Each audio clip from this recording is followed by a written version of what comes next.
आज मैं यहाँ पर काफ़ी टेस्टी और सुपर फूड करी पत्ता की चटनी की रेसिपी लेकर आई हूँ। करी पत्ता तो जानते ही हैं हमारे हेल्थ के लिए कितना अच्छा है, हमारी स्किन के लिए कितना अच्छा है और यह हमारे पेट संबंधी समस्याओं का भी निवारण करता है। तो हेलो दोस्तों, गुगली किचन में आप सभी का स्वागत है। तो आज हम यहाँ पर जो करी पत्ता की चटनी बनाकर तैयार करेंगे वह ड्राई बनाएंगे, मतलब कि बिना तेल और घी का इस्तेमाल किए हुए हम इस करी पत्ता की चटनी को बनाएंगे। तो सबसे पहले मैंने यहाँ पर बहुत सारा करी पत्ता लिया है। इसे मैंने पहले धो लिया था, उसके बाद मैंने इसे पंखे के नीचे रखकर सुखाया है। मैंने इसे धूप में नहीं सुखाया है।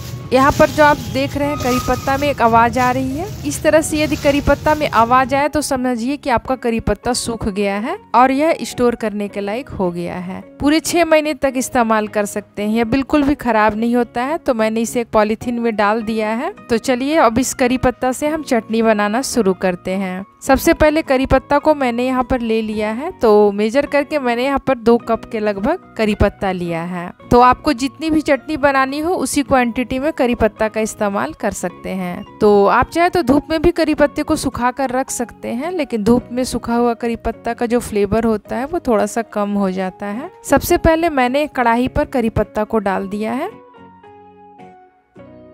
अब बिल्कुल लो फ्लेम पर हम इसे धीरे धीरे भूनेंगे। हमें इसे तब तक भूनना है जब तक कि ये हल्का सा क्रश होने ना लगे। इस करी पत्ते की चटनी को आप बनाकर पूरे 6 महीने तक स्टोर करके आप रख सकते हैं और इस चटनी को आप किसी भी चीज के साथ खा सकते हैं। रोटी के साथ खा सकते हैं, चावल के साथ खा सकते हैं, या फिर शाम के कोई भी स्नैक्स हुआ उसके ऊपर आप स्प्रिंकल करके खा सकते हैं।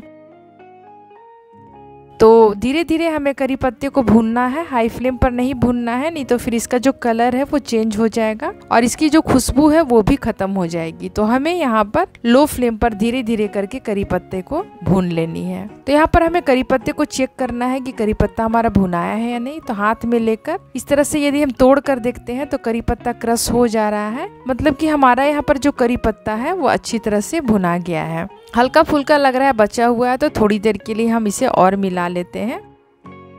तो यहाँ पर करी पत्ता हमारा भुना गया है। तो फिर से मैंने करी पत्ता को चेक किया तो ये पूरी तरह से क्रश हो जा रहा था। तो चलिए अब इस करी पत्ते को हम एक प्लेट में ट्रांसफर कर लेते हैं और कुछ देर के लिए छोड़ देते हैं ताकि यह ठंडा हो जाए। तब तक और कुछ चीजों को हम भून लेंगे। आप इसकी आवाज को भी सुन सकते हैं। तो यहाँ पर हमारा करी पत्ता भुना गया है। तो फिर से मैंने उसी कढ़ाई का यहाँ पर इस्तेमाल किया है। तो कढ़ाई में सबसे पहले हम 1 चम्मच के लगभग यहाँ पर मैंने उड़द दाल डाल दिया है और 1 चम्मच के लगभग मैंने यहाँ पर चना दाल लिया है, उसे डाल दिया है। अब हमें क्या करनी है, उड़द दाल और चना दाल को थोड़ी देर के लिए भून लेनी है। यहाँ पर सारी चीजों को मैंने अलग अलग इसलिए भूना है क्योंकि ऐसा होता है कि कोई चीज ज्यादा टाइम ले लेता है भुनने में, कोई चीज कम टाइम लेता है भुनने में, तो इसलिए अलग अलग भूनना जरूरी है। तो चना दाल और उड़द दाल दोनों को मैंने साथ में ही डाला है क्योंकि दोनों को भूनने का जो टाइमिंग होता है वो लगभग सेम ही होता है। तो धीरे धीरे हमें यहाँ पर मीडियम फ्लेम पर इसे अच्छी तरह से भून लेनी है। तो यहाँ पर आप देख सकते हैं उड़द दाल और चना दाल जो है हमारा यहाँ पर भुना गया है। तो अब हम इसे भी एक प्लेट में ट्रांसफर कर लेंगे।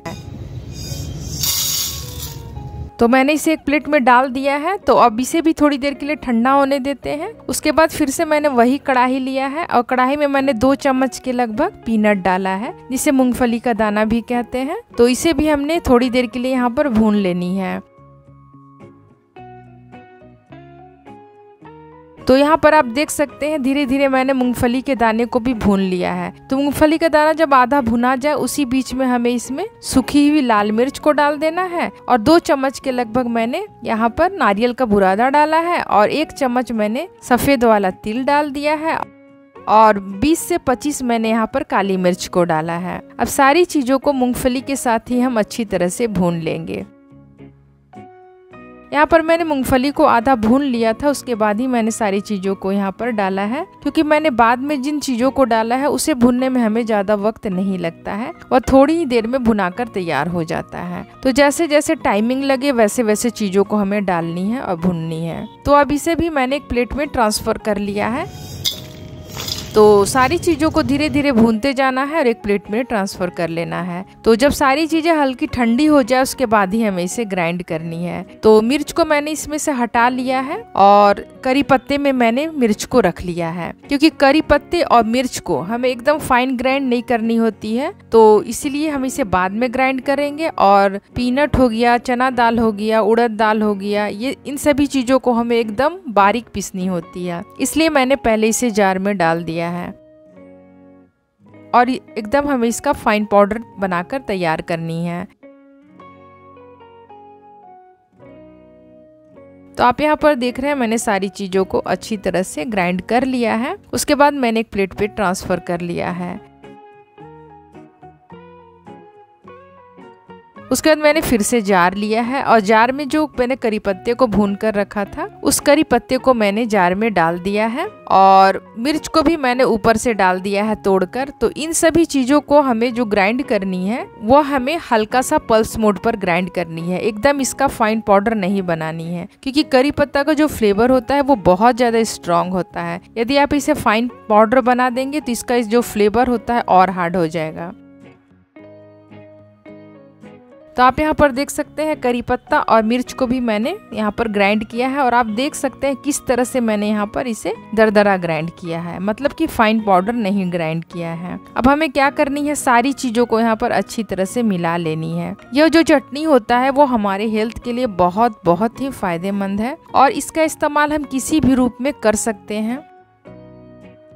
तो चलिए इसमें और कुछ चीज़ों को ऐड करते हैं। जैसे 2 चम्मच के लगभग मैंने यहाँ पर अमचूर पाउडर डाला है, जिसे मैंगो पाउडर कहते हैं। आधी चम्मच के लगभग मैंने यहाँ पर काला नमक डाला है, काला नमक का फ्लेवर बहुत अच्छा आता है। और 1 चम्मच मैंने यहाँ पर पिंक सॉल्ट डाला है, आप चाहे तो नॉर्मल नमक का इस्तेमाल कर सकते हैं। उसके बाद सारी चीज़ों को यहाँ पर हमें अच्छी तरह से मिला लेनी है। इन सब चीज़ों को डालने से चटनी का फ्लेवर जो होता है वो और ज़्यादा बढ़ जाता है। आप यदि लहसुन वगैरह खाते हैं तो इसमें लहसुन को भी हल्का सा ड्राई रोस्ट करके इसमें ग्राइंड कर सकते हैं, लेकिन लहसुन को मैंने नहीं डाला है इसमें। यदि आप लहसुन खाते हैं तो डाल लें। तो सारी चीज़ों को हमें यहाँ पर अच्छी तरह से पहले मिला लेनी है। उसके बाद मैंने थोड़ा सा इसे टेस्ट किया तो ये काफ़ी चटाकेदार बनी हुई है, एकदम खटाई और नमक एकदम अच्छी तरह से आ गया है इसमें। तो आप यहाँ पर देख सकते हैं हमारी जो चटनी है वो बनकर तैयार हो गई है, लेकिन इसे तो हम ऐसे सूखा सूखा खाएंगे नहीं, कैसे खाएंगे वो भी हम आपको आगे बताएंगे कैसे खानी है। यह जो चटनी है आप इसे किसी भी एयर टाइट जार पे रख कर आप इसे पूरे 6 महीने या साल भर भी रख कर स्टोर कर सकते हैं और करी पत्ते का सेवन कर सकते हैं।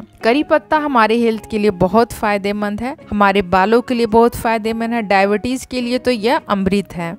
जिन लोगों को लगता है कि किस तरह से करी पत्ते को हम स्टोर करके रखें और उसे डेली रूटीन में किस तरह शामिल करें, तो आपका यह भी एक उपाय अच्छा है। चटनी बनाएं, आप किसी जार पे रख दे और डेली चावल के साथ, रोटी के साथ या फिर किसी भी स्नैक्स के साथ इसका सेवन आप कर सकते हैं। तो मैंने इसे एक शीशे का जार में रख दिया है और अच्छी तरह से टाइटली मैंने बंद कर दिया है। जिस भी बर्तन में रखे आप उसमें पानी वगैरह का अंश बिल्कुल भी नहीं होना चाहिए। अब इसे खानी कैसे है वो भी देख लीजिए। तो 1 चम्मच मैंने यहाँ पर करी पत्ता की चटनी लिया और थोड़ा सा ऊपर से मैंने सरसों का तेल डाल दिया है। सरसों का तेल नहीं खाना चाहते हैं, ऊपर से आप थोड़ा सा शुद्ध देसी घी का भी इस्तेमाल कर सकते हैं और तेल के साथ इसे हमें अच्छी तरह से मिला लेनी है। शुरू में मैंने तेल इसलिए नहीं डाला क्योंकि इसे हमें स्टोर करनी है। तेल डालने के बाद ऐसा होता है कि कुछ दिन ज्यादा आप रखेंगे एक अलग सा स्मेल आ जाता है, तो इसलिए मैंने इसे ड्राई बनाया है और खाते समय ही हम इसमें तेल का इस्तेमाल करेंगे। तो तेल डालकर मैंने अच्छी तरह से इसे मिला लिया है। तो इस तरह से आप इसे रोटी में खाएं, चावल पे खाएं या किसी भी स्नैक्स में खाएं। तो यहाँ पर मैंने सूजी का स्नैक्स बनाया हुआ था, उसके ऊपर मैंने थोड़ा सा स्प्रिंकल कर लिया है। तो